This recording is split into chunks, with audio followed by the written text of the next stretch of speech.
Hello and welcome to the latest Science of Sport podcast. I'm your host Matt Solomon, and today I'm delighted to be joined by Sean Baker. So Sean is the owner of PEAQ, which has recently been voted the best gym in South Australia. And Sean's here today to discuss how he's gone from a warehouse all the way through to winning such a prestigious award. So without further ado, it's time to welcome Sean onto the show.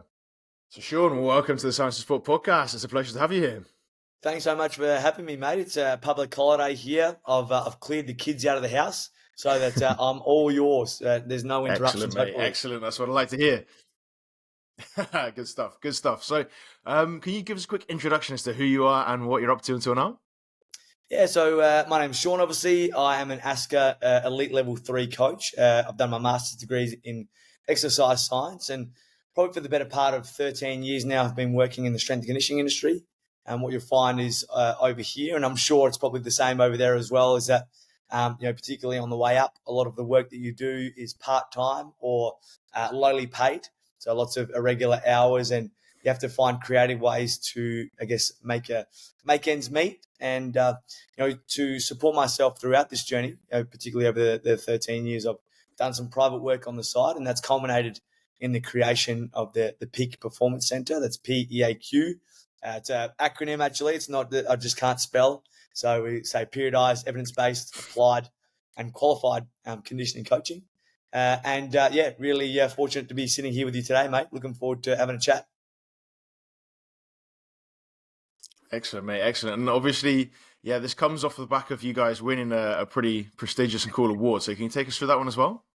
Yeah, look, very, very grateful for the recognition for a lot of hard work. It's certainly something that we hadn't anticipated. But about 7 days ago, we were just announced as the best gym in South Australia, which, it's really exciting. It's a pretty competitive space.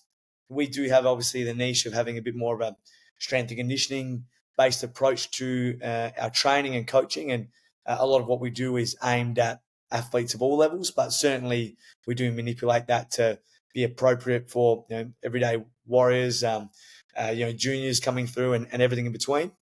So it's admittedly my phone has been exploding for the last probably 72 hours, and there's been some wonderful opportunities, including the opportunity to chat to you today. So very, very grateful for that recognition, and now it's time to make sure that we continue to live up to those standards. We don't want to get complacent, and I'm sure we'll talk about it a little bit later as well. It's come at great timing because we are in the process of expanding for the first time too. So thanks for the little plug and shout out there, mate. I appreciate it.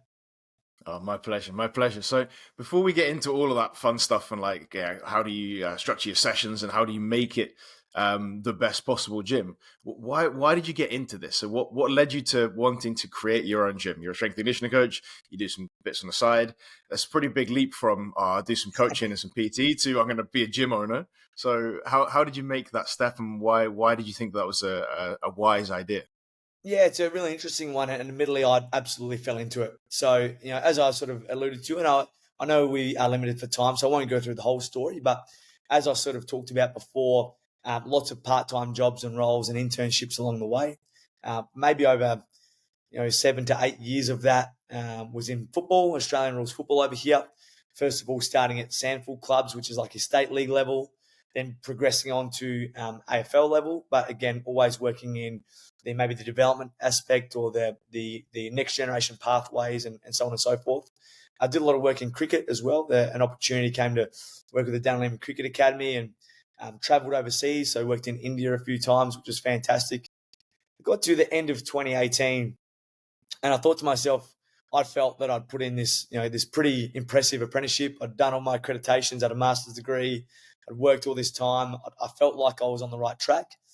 But as I mentioned before, always, no matter what was going on, was doing some private work out of the side. Some of the instances were actually completed at the clubs that I was working with. So there were some pretty flexible options in which I was able to, out of hours of when I was prescribing for the club, have clients come through.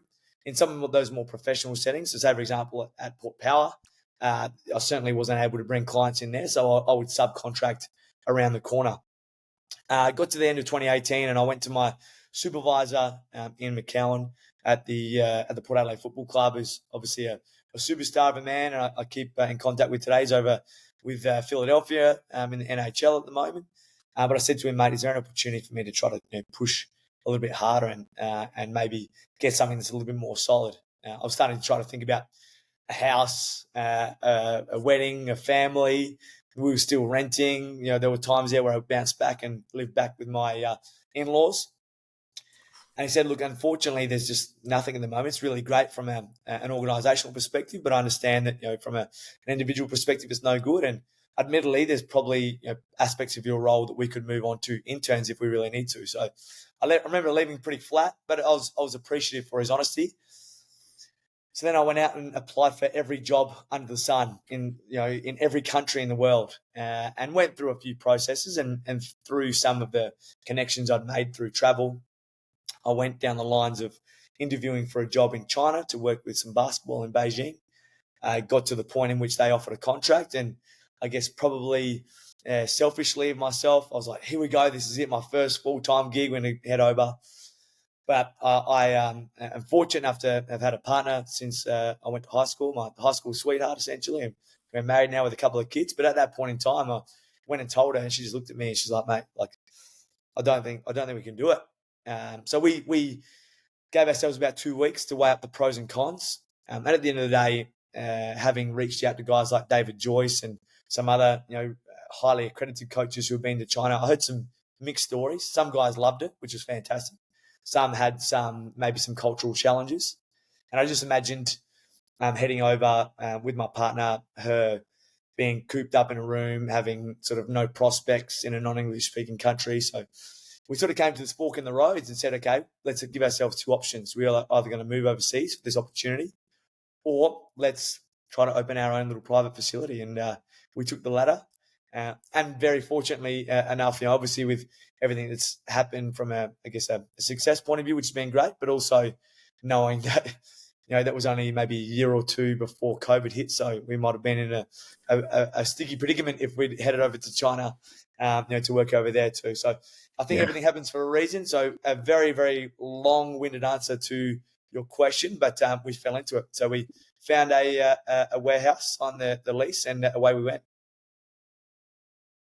And what does the gym look like now, right? Because that's a great story, that how you get to there, but like then you just find a warehouse and you're like, oh, I'll throw some gym stuff in it. Like, talk us through what the gym looks like now.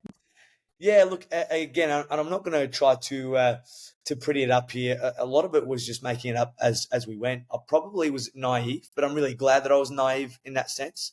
I met other people along the way. I'll give you a quick little story. There was a guy that I thought off the top of my head, as soon as we decided we're going to take this sort of pathway, we signed a lease. It was just an empty 400 square meter warehouse. There's one toilet, one office area, and a small mezzanine area. And again, I probably didn't really, I had a rough vision in my mind of what it may look like. But when it came to, ordering things and understanding everything outside of just getting gym equipment on the floor, like cleaning products and getting a coffee machine and all those sorts of things, I was a fair way out of my depth. But anyway, we signed the lease, and I remember reaching out to this S&C coach who I thought was a superstar. He'd just left his role with one of the sort of the professional teams in Adelaide, and maybe was looking for some work. Hit him up on social media and said, mate, can we have a chat? I've got a really exciting prospect. I'd love to sort of talk to you about your involvement. He goes, oh, so funny. I wanted to catch up with you too. Great. So we caught up for a coffee, headed down. He goes, all right, who goes first? And I said, no, you go first, mate. So he goes, Bakes, I'm going to open up a gym in the western suburbs. And my jaw hit the ground. I thought, oh no. Oh no, I'm doing exactly the same thing. I came home so flat to my wife, and I said, this bloke is so much better than me. There's no chance that anybody is going to walk through our doors because he's going to put together a product. But saying that, as amazing as he is, and I still keep in contact with him, he's a wonderful human being. Probably, he waited and waited and waited. He was well educated in the space, so maybe my naivety to just jump straight in has been a blessing in some sense. But he never ended up pulling the trigger. Based on a number of different factors. So yeah, my naivety certainly assisted in that space. But yeah, it started out with a small amount of equipment. We had maybe 3 or 4 squat racks off the top of my head, a set of dumbbells, from 1s through to 40s or 50s, a couple of accessory machines. But aside from that, most of it was turf. Well, and I guess the other thing that has separated us a little bit. Not that I ever probably intended it to be so much of a point of difference. But we sort of put a vinyl basketball court in this space. When I say basketball court, it's only 20 meters by about 11. But my vision for this was, and my inspiration is when I was working at Port Adelaide Football Club, just outside our office, there was a big grass space and they had a basketball ring there. And every moment of the day that the boys weren't involved in lifting or nutrition or actually training, they were just playing against each other. They're playing one-on-one. They were playing bump. They were, just shooting hoops by themselves. And I thought, what a great idea. It's a pretty universal sport. It might just make things a little bit different. You might be able to add some skills into your training. You might be able to, create some opportunities that are a bit more creative for your athletes to have rest time.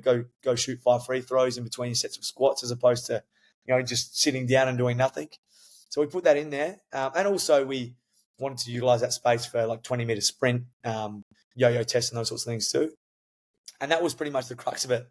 What we found is that as demand grew and as our population grew, then we had to continue to add more equipment. So slowly but surely I added equipment on top of that vinyl court. So we started taking portions away from just pure basketball so that we can actually train in there, realizing that we're a strength conditioning facility, not sort of like a recreation center. So at the moment, she's pretty jam-packed.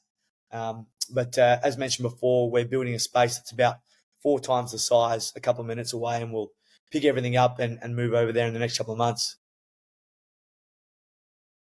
Well, I mean, 4 times the size is pretty big, right? So I can imagine you're going to get a load more people and a load more equipment in there, and it's going to look pretty damn good. But I'm interested to hear how you finance this all, right? So if you don't mind me asking, like No, that's absolutely. obviously a big investment on the front end. So do you go in with hundreds of thousands and you're like, right, family money, let's go? Do you take a massive loan out? How do you get the finances together to do this? Because not everyone can just rock up and be like, right, making a gym today. I mean, it sounds like you did it relatively on a budget with a few squat racks and some dumbbells, but even then, it's still a pretty big investment, right? Yeah, and I'm absolutely always happy to be transparent, so there's no questions that are off limit. Remembering, I guess I've just talked about the journey in regards to being in a lot of lowly paid work or just doing one-on-one coaching sessions, essentially operating as a sole trader for the vast majority of my income. When it came time and we went to the bank to try to get finance for equipment, we got knocked back by everybody. We tried 3 different financial institutions. And then we started thinking to ourselves like, shit, we're in trouble here. What's going to happen? We tried to exhaust as many options as we could. And I want to be transparent again in saying that, my parents are wonderful people. I would sort of say they're, middle or, working class. They emigrated actually over from Birmingham just before I was born. So they're UK nationals. They essentially sort of started from nothing. They had zero over here. Dad worked in factories. Mum worked as a receptionist, and then did the hardest job in the world and was a stay-at-home mum for a while. So they're by no means well off. But I think that I derive a lot of work ethic from having seen what they've done, to get to from where they were to where they are now. But essentially, they didn't have the money to help us. Like they said, look, we would love to help finance it, but we can't. What we can do, because we've had very stable jobs for 20 years, we can go to the bank and get finance for you. But like, you've got to pay us back as if it's your loan. So essentially, they went and got one under their name for maybe I reckon it was 60 or 70,000 Australian dollars. To be honest with you, I can't remember off the top of my head again specifically. And then essentially we just paid them back as a normal loan. So we sort of set up our direct debit or sort of fortnightly transfers just so that they weren't out of pocket. But they sort of put their necks on the line for us, because if we hadn't made it happen, then there'd been a lot of debt and certainly, as I said, aren't mega rich humans who could have just absorbed that cost. So very, very grateful for them. Couldn't have done it without them. But certainly we didn't have that finance sitting there from the start. Something that we've had to really work towards now. So thankfully they're all paid off. And now we're maybe putting ourselves back into a little bit more debt, but we'll take that on our own shoulders now, which is a bit nicer. Good. I can imagine it's a little bit more of a a measured risk at the moment that the business is running well and you're doing a good job of it, and you're not thinking, right, well, shit, if it all goes wrong, then I've still got to go and work for 10 years to pay all this back just to have the I don't know, the bet on yourself, right? Like that's it's an expensive bet, but it sounds like it's paid off at least. When you got your money together, so parents have sorted you out a little bit. You got your neck under the guillotine a little bit. And you're like, right, okay, we need to make this happen now. How do you go about then designing a facility? Because you've got your pot of money, you've got your warehouse, you've got your square meters. What's going through your mind when you're like, right, okay, well, what do we need to put in it in order to get people in the door, in order to get enough people in so that we can make some money? I guess probably restrictions to start off with in terms of your budget that can absolutely manipulate how you're going to set the gym up, because I knew that obviously I wanted to get as much bang for buck out of the equipment as I could. So say, for example, we had 2 sets of just your traditional, like I think they call it a functional trainer or a cable crossover essentially. So it's like, just imagine two cable pulleys that you can do crossovers with, tricep extensions. We had 2 of those, as opposed to having like a seated cable row and a lat pull down and all those sorts of things. We didn't have those to start off with. We didn't have even things like leg extensions or hamstring curls to start off with. We were pretty much, for the most part, free weights, bands, valve sliders. It's like, what could I get the most bang for buck out of, and find a way to manipulate those primary movement patterns with the least amount of equipment possible. And then we progressively added to from there. We absolutely did get some assistance from the fit out company. So they certainly give you their ideas as to what's worked well in the past, some different sort of setups and structures that they've utilized. So you sort of talk to them and say, hey, look, where sports performance is mainly our deal. We do, these main probably like 10 movement patterns. We pride ourselves on being able to manipulate and adapt those movement patterns to be appropriate for different levels and abilities. Here's our budget, and that will help you sort of. There is a bit of back and forth as well. Some of it again was like just throwing it in the facility, seeing what it looked like and how it felt. And certainly for those first few months, there were times where we rearranged. We found maybe there was a funnel of people all going to the dumbbells at one stage, and we'd maybe put those over in the corner. So how do we make traffic flow a little bit smoother from there? Or is there are our toaster racks all in one area? Can we spread those out around the gym and make those more efficient to get to? Lots of things like that, which is a lot of trial and error. Again, going into this new space, I've got a much clearer idea of the flow. Certainly, again, we've had lots of input from our design team or the guys that are doing our fit out as well. We're going to be utilizing XSpeed. And yeah, I guess it's just a matter of seeing how the community interacts with your facility, maybe getting feedback along the way as well. So, just as you would always continue to evaluate your own performance or your athlete's performance in a coaching or in a sporting setting, continue to have a look at, how is your gym tracking? What's working well, what's not, what's some of the feedback, what can we do better, what do we need more of, what's not getting utilized as well? Do you have a hip thrust station over there that's not getting used because everybody's heading over to the plyo boxes because they find that's more comfortable? Always just making sure your head is on a swivel and lots of analysis, as you work your way through it. So probably not a really clear-cut picture, because I think it's more of a work in progress as opposed to just walking in and saying, hey, you know what, I've nailed this straight off the bat. And obviously that leads you into the structure of your trainings, right? So it sounds like you've got a kind of a little bit of right, this is our idea, this is the way we want to train, this is how our gym fits it. We're going to adjust things as necessary because obviously no one gets it right first time. But then how do you structure your training within those boundaries? Because obviously, you can't just be like, right, we're going to shove in a load of hamstring curls for everyone, and then you've got to go buy a hamstring curl machine. So, like, what do you do in terms of sessions and potentially even classes, that kind of stuff, to maximize the enjoyment of the people who are there? And of course, you need to maximize profit as well, right? Like, you need to go and eat some food too. So how do you structure those different parts of training? Yeah, so I could probably zoom out a little bit here and let me know if I'm being a bit too broad. But we, I guess, primarily are a 24/7 facility. So our members can key tag in anytime. And again, that was something that we added to sort of our offering as we went on. I remember sitting there for the first maybe 6 months, having to be there to unlock the door every time. It was a life-changing moment when people could key tag in. We're a 24/7 facility. We do offer a couple of morning and a couple of evening classes. We have what we call our generalized classes, and then also our athlete academy as well. Within those generalized classes, we still try to stick to the principles of periodization. I think it's really important if you're in a high performance team, or if you are the owner of a business and have a number of coaches underneath you. We're very fortunate that we've been able to grow. We have now 24 staff members, which is both exciting and comes with its own set of challenges too. However, for me, what I wanted to ensure is that whether somebody comes in and is coached by me, or comes in and is coached by Chantel or Josh or Zeke or whoever it might be, that absolutely I want those coaches to have their own flair on it. But we do have a very pretty, strict set of principles that we do work base, all of our programming off of, particularly in a strength setting.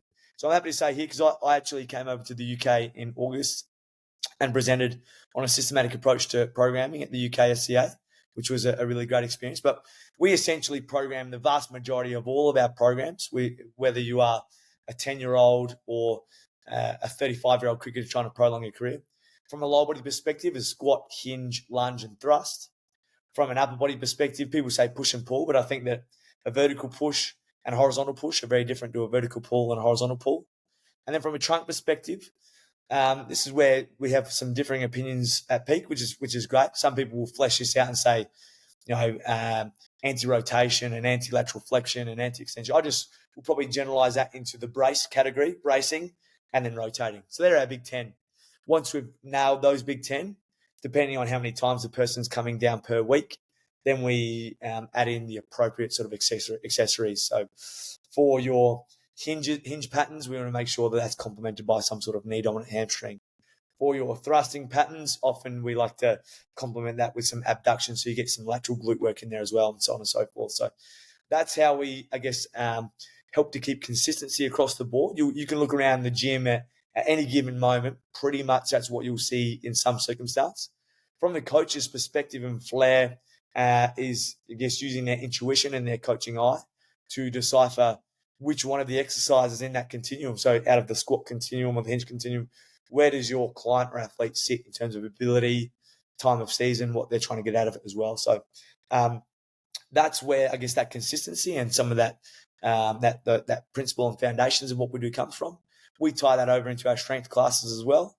And then with our conditioning side of things, generally, in most circumstances, is starting broader, working on building the tank, a lot more sort of volume-based work with a lot of work to not a lot of rest ratio, and then progressively periodizing that down to become shorter and sharper, working into 1 to 2 and 1 to 3 work rest ratios as well, probably usually over a 10 to 12 week block in those more generalized settings. So that's probably a quick little summary of our philosophies, but it's a set of parameters and guidelines that we set for our coaches to ensure that whether you're in one of the general classes, or whether you're doing the athletes academy, or whether you've got a program and you're just floating around doing your own thing in 24/7 access, that there's some purpose behind it. And I think that, again, that's helped to hopefully separate us and provide us with a point of difference, because we're very clear cut on where all that programming comes from, as opposed to just doing everything 45 on, 15 off.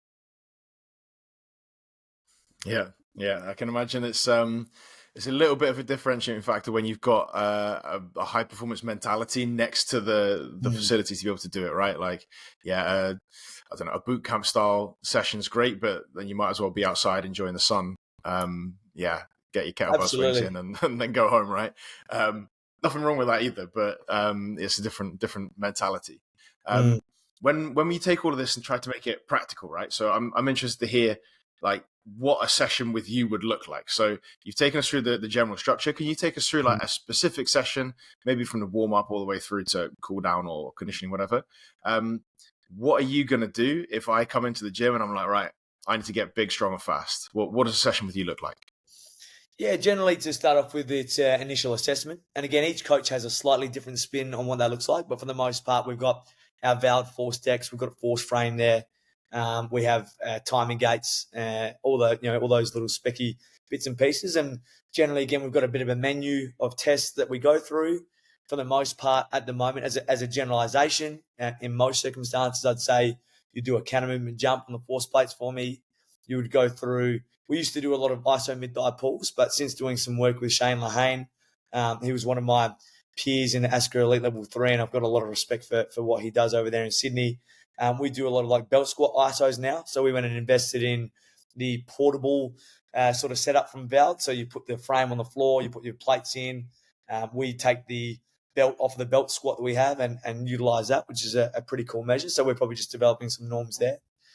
Then potentially we go into a 20-meter sprint, a pro agility or a 5-10-5, whatever you like to sort of, refer to it as.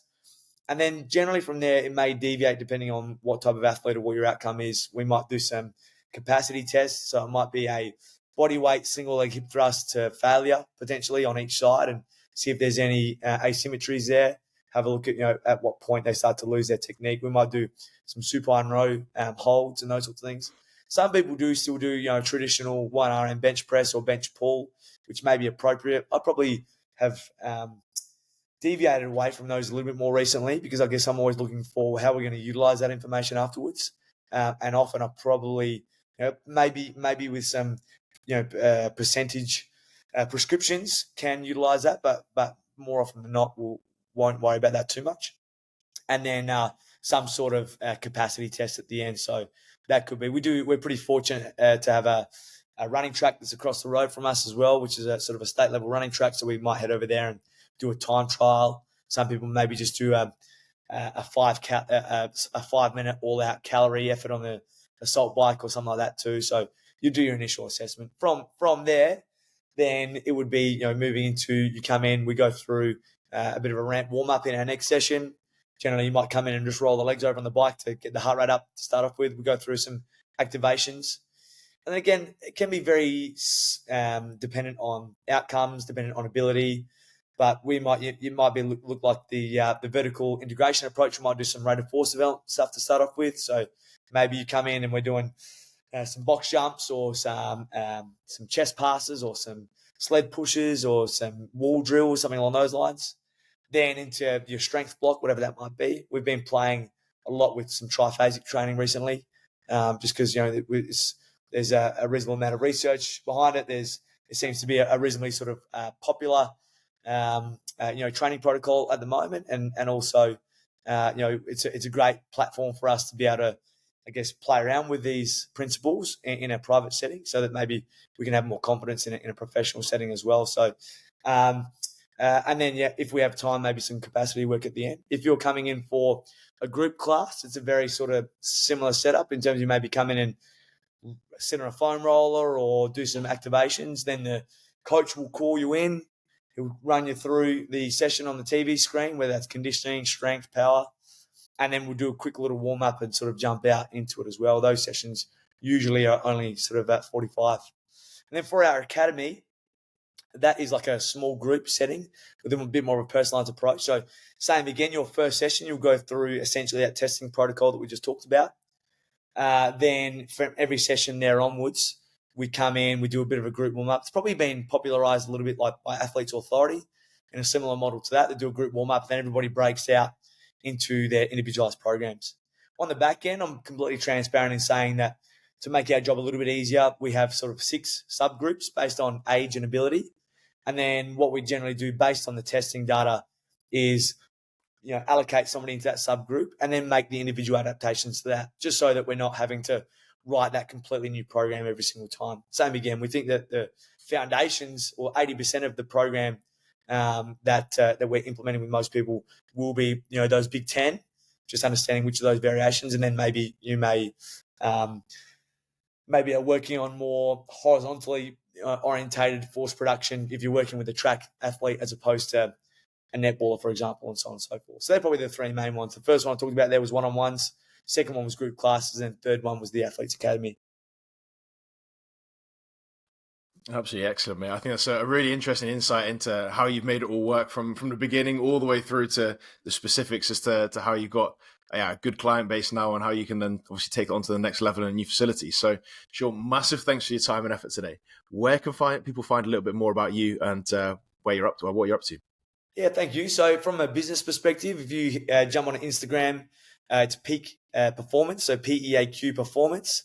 If you head on to Facebook, it's just PEAQ CC, or you just type in PEAQ and usually you'll find us pop up. I'm on LinkedIn as well, so if anybody wants to have a chat, reach out, ask any questions, always here, always an open book. I love to collaborate with people, and I think that that's sort of the future of the private sector, is making sure that we share, everything we got, and the professional sector as well, is continue to share knowledge, share experiences, and it's only going to help to lift the private sector, particularly in Australia as well. So please always reach out, guys. Always here to help. And thank you so much for the opportunity, mate. I hope it's been valuable, and hopefully I haven't rambled on too much as well. Oh, absolutely, it's been fantastic, mate. So thank you for your time and effort, and look forward to speaking again soon. Thanks, mate. And that's it. Once again, a massive thanks to Sean for all of his hard work on today's podcast. I really enjoyed it. I'm sure you did at home too. Before you leave, I want to point you in the direction of the Science of Sport Coach Academy. The Coach Academy is an overgrowing library of sports science courses which are broken down into bite-sized chunks. So if you've enjoyed today's podcast and you want to get your hands on some more great sports science information, all you have to do is hit the link in the show notes and you can get into the Coach Academy completely for free for the next 7 days. What's more, every time you complete one of the courses, you get a certificate of completion to prove your ongoing education. And of course, if you have enjoyed today's podcast, it'd be fantastic if you could recommend us to a coach, a colleague, an athlete, or a friend. That means that we can keep bringing the best possible guests and the best possible content. And that's it. Once again, a massive thanks from me. I'm Matt Solomon for Science of Sport, and I'll speak to you next week.